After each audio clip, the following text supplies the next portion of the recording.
Now we're going off to Richmond Raceway this weekend. Short track, more kerfuffles probably happening. More kerfuffles. I am sure that. You were a 4-time winner there. Your first one came in 2006. Yeah. What good memories you got of that place? Well, it's when I was at RCR, we never went to an Xfinity race there and didn't expect to win. We ran our first race at KHI there in a truck series. 2001, we lost to Jack Sprague by about 6 inches. If I wouldn't have been in so much trouble, I'd have stuffed his ass.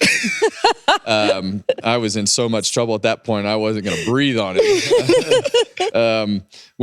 That funny story, Todd Barrier and all the guys, we decided that we were going to go truck racing. So we went and bought a chassis. We built that truck in Ed Barrier's garage at his house. Awesome. That is after awesome. work in 3 weeks. And we took it in Delena's dad's trailer, his late model trailer. We took 2 late model trailers and this one truck that we had. We were putting the decals on at the racetrack. Nothing fit the templates, of course. And Wayne Otten was the inspector at the time, and he was finally, I think he was like, I don't even know what else to tell you to do to this thing. Just put it on the racetrack. But that was actually where we had our first outing in the truck series. But it was always a racetrack where we expected to go and win while we were at RCR. We kind of struggled, honestly, at SHR more than I thought we would. Rodney did not like Richmond. Really? Why? It was just he's just one of the track that he hated the most. And so when I got there, he had worked so much on all the racetracks that I did bad on. I was like, all right, buddy. I've not been to Richmond too many times where I didn't expect to have a chance to run well. Mm-hmm. We got to figure this out. So we wound up getting some good finishes and actually ran really well in the next gen car there. And you won there. Actually won my last career race there in 22. So great times at Richmond, and just a racetrack that is very technical, wore out. You're going to see a lot of green flag runs, probably green flag pit stops. But that was a good place for me. Yes, it was. We just saw some video of you winning. Are those the same glasses? You got the same glasses on? No, that was the only that's the pair that was saved. The Chase Elliott thing. Yeah, that's the same pair of glasses that almost had a near death experience at Bristol. What do you like about Richmond? It's the first place I ever saw a cup race because I'm from Virginia, obviously. Oh, yeah. I love going there. I always remember the Rock and Roll 400 with the Looney Tune cars. Man, like as a kid, that spoke right to my soul. Like I loved Bugs Bunny, but I didn't like Jeff Gordon. And Bugs Bunny was on Jeff's car. Yeah. I had a real kerfuffle. You didn't like Jeff Gordon? No, I was a Tony Stewart guy. Okay. And Tony had I think he had Yosemite Sam or Taz on it. Or whatever. I always had Taz on You my always car. had Taz. I had the Taz, yeah. What do you know how that happened? Like, do you know how that worked? Yeah. How'd it work? Well, it was a Chevrolet promotion. So Chevrolet in action. So they had a deal with Looney Tunes for a while, and then it switched to the band's rock and roll. Yeah. After Looney Tunes went away. So yeah, we always had a Tasmanian Devil car when I first started. It was awesome. Like everyone, if you ask any kid from the 90s, they remember that, and they'll either have one die-cast. Yeah, like the first win that we had at KHI in the truck, they actually moved the Looney Tunes program to Phoenix. So I had I had all the Looney Tunes characters on the truck. But you were always Tasmanian Devil. On the Cup car. Did shoe fit? Shoe fit perfect. They think they were... Yeah. They picked that one purposely for you? Absolute perfect fit. They definitely did some of that. Like you can see, like they did some of that, like on purpose. Like it was like a character. I remember one day we had a Looney Tunes promotion, and it was myself, Jeff Gordon, Jimmy Johnson, and I don't remember who else it was, but we were racing golf carts on pit road. Oh, boy. And we probably have the footage of this somewhere here at Fox, but we were racing golf carts, and I'll never forget it because racing, whoop, Jeff Gordon out the other side of the golf cart. dude fell out the right side of the golf cart. That was pretty funny. That is funny. And we were looking at some other funny clips. Well, maybe you won't find them too funny. I think it's funny. A particular incident with Ricky Rudd. They're all funny at this point. Yeah. Yeah. It's funny when it happened. It was somewhat funny. So I had just passed Rudd, and at that particular point, I had made up like 400 and some points on Matt Kenseth. He had like a 600 point lead in the points championship that year.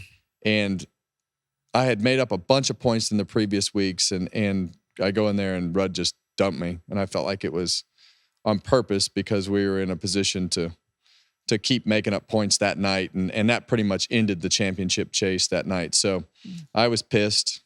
Got in trouble for running into his car, got in trouble for stomping on his roof and his hood, and got in trouble for saying GD, got in trouble in the trailer. I think it cost me like $150,000, or Richard made me pay all the fines. That's the night that Mike Helton told us that we were responsible for the bench clearing brawl. Yeah. And that was as mad as I've ever seen Mike. But the Wood brothers had fun with it. The hood is actually in the Wood Brothers Museum. They had everybody sign it. That's cool. And they kept the hood off the car. But you see me climbing on the top of that car. And one reason that Ricky Rudd is so mad after that, there might have been a Hans thrown, but I know for sure there was a tire gauge that probably hit Ricky Rudd in the mouth.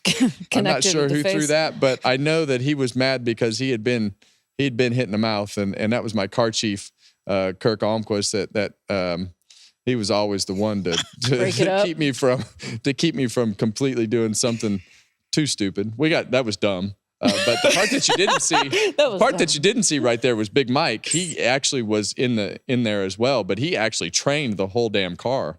Jumped on off the roof onto the hood. And that's why the Wood brothers kept the hood, because their car didn't really have any damage until after the race. It needed a roof, a hood, side. They in the video, there's one of your crew guys. You pull up and you like hit him, and he's like, "What the?" It is so funny. It was so funny. That's the thing that a lot of people don't understand, and I may have mentioned it on this show before, but that's Richard Childress, man. People don't realize how wild and crazy Richard Childress is. I mean, he loves to have shit stirred up. Really? Oh yeah, Richard Childress. Richard, yeah, he's gonna punch you in the mouth. Classic. And he at the racetrack is as intense a dude as you're ever gonna meet at the racetrack. He is a guy that is gonna ask you to hold his watch so he can punch you in the mouth. And it is like that with everything. And he expects you to have that fire and enthusiasm about caring about winning or losing. And it is an eye for an eye. If somebody runs you over, he expects you to run them back over ASAP. And he is going to encourage it. And if they don't like it, they're going to fight. And he was like, I don't care what you do. You go do what you got to do, and we'll take care of it. I think he always had your back, and everybody on that team had that same mentality. I think it was at Bristol with Tyler Reddick and Chase Briscoe when Tyler was he was in the lead or something. Briscoe ends up wrecking him or spinning him out at the end of the race, and Kyle Busch wins the race. And Reddick goes down to talk to Briscoe, and Briscoe looked like he was getting ready to get an earful like Christopher Bell, right? And he didn't. Tyler didn't. Tyler was just like, "Hey man, like." Yes. But you could see the crew guys. That was the beginning of the end. Yeah, you could see the crew guys, the RCR crew guys behind him, like, man, we were ready to fight. And like they were ready to go. And Tyler isn't that guy. No. So that makes a whole lot of sense. Yeah, and I look at a guy like Austin Hill, right? I mean, you saw what he is that guy. He is that guy. Fired up just last week. Those are the guys that Richard Childress is really gonna lean into and say, that's my guy. Mm-hmm. Yeah. Because that is Richard. Richard is competitive, fiery, and he's an old school hardcore racer. And that's how when you took food off their table, he was going to take food off your table. That is very funny. You were probably a perfect fit for him then. Oh, we had fun. You went along right with it. Yeah. I loved it. I loved every minute of it.